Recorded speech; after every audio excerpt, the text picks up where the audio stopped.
What are some ways that you can fail in the junk removal business? Some ways you can fail in the junk removal business is not answering your phone, not showing up in person, doing shitty work, showing up and trying to switch it on the customer. There's people out there that will actually show up to a job, give a customer a price, and then when it's time to get paid, guess what they do? They try to hit them with an even higher price. And that's not the way you run a business.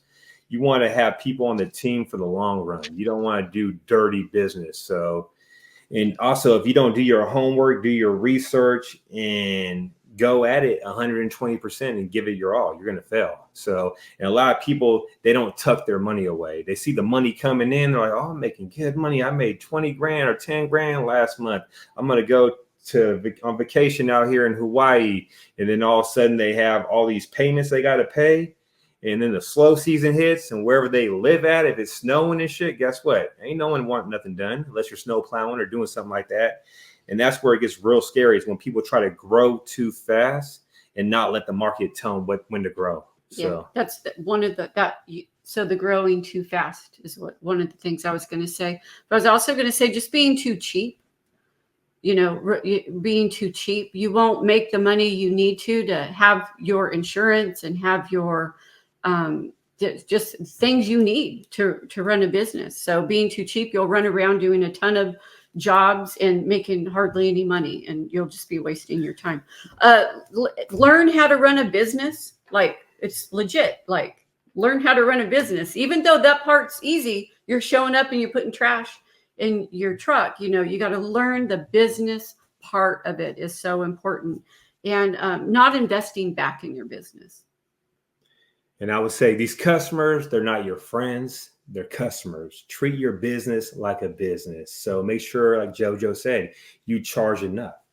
You make your money. You tuck your money away. You might need a sacrifice for a year or two to get where you want to be, but always have a business plan written down and some goals set.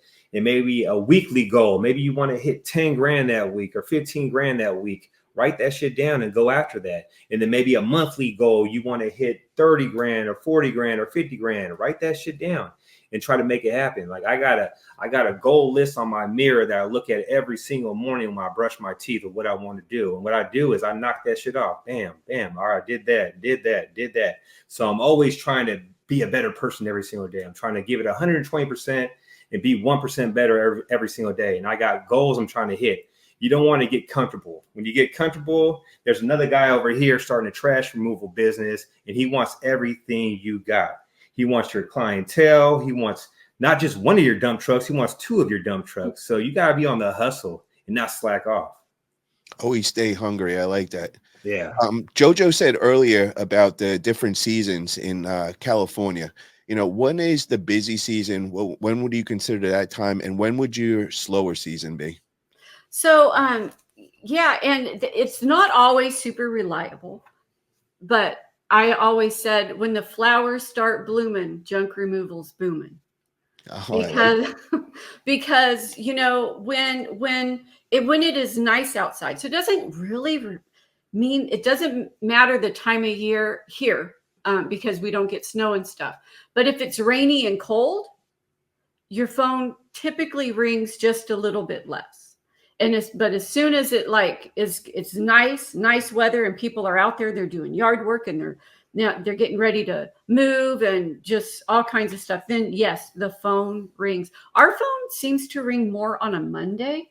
I don't know why that is. You would think when we first started, we were thinking the weekends will be the time that our phone would ring, but really it's Monday. So I don't know if people are spending their whole weekend going through their kids' stuff, their closets, their garage, and then Monday they're ready to just like purge and get rid of all of it. But for some reason, Mondays, our phone rings.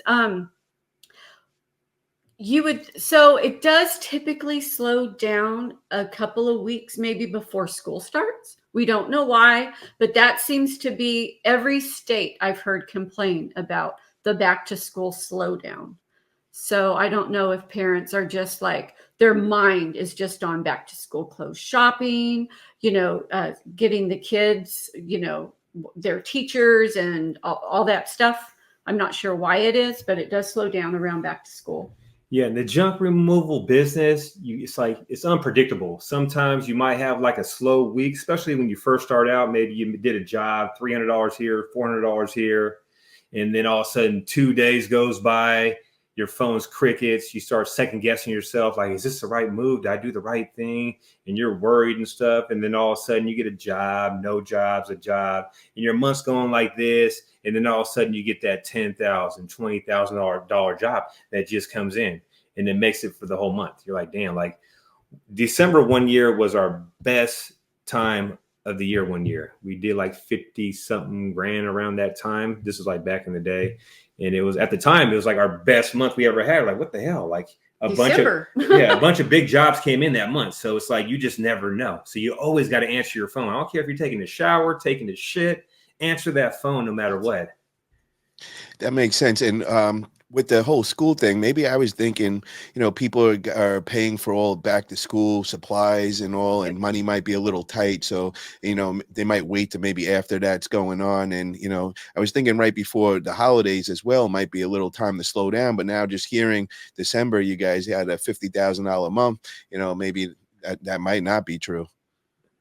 Yeah, I think like we worked on Christmas Eve, like 3 years in a row, huh? We did. Yeah, so it don't slow down that bad out here in California, which we're lucky.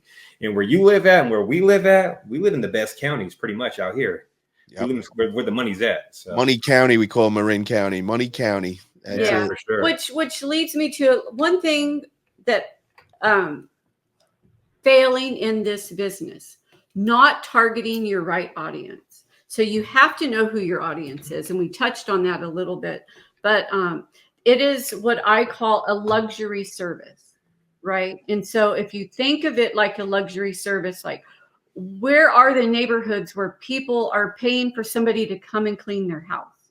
Yeah, you can clean your own house, but the people that they have time better spent, they're willing to pay somebody to do that. That's your audience. That is the people that you need to target. Because some people, they'll start junk removal and they won't know. They'll just say, my phone never rung. I tried it. My phone never rung, and we're like, well, what audience did you target? What neighborhoods are you going after? Or maybe they don't have the population. So a good population is a big thing for the trash business. Like we have 450,000 people out here, which isn't a huge population like Phoenix, Arizona, but we do really well in our county. And we only service Sonoma County pretty much. Every once in a while we'll travel out if it's a repeat customer and they need something, but your population is a big thing. So you need a good sized population. Jay Corbin, smaller than Sonoma County. Say that again. You wouldn't want anything smaller than Sonoma County. I remember hearing that on Andrew Thompson's channel. He made that clear. He's down in LA, and I think there's 500,000 people there. So that was one of the things that I went and researched right away. And I see that we're right there, right next to him, and it's a great population up in North Cal.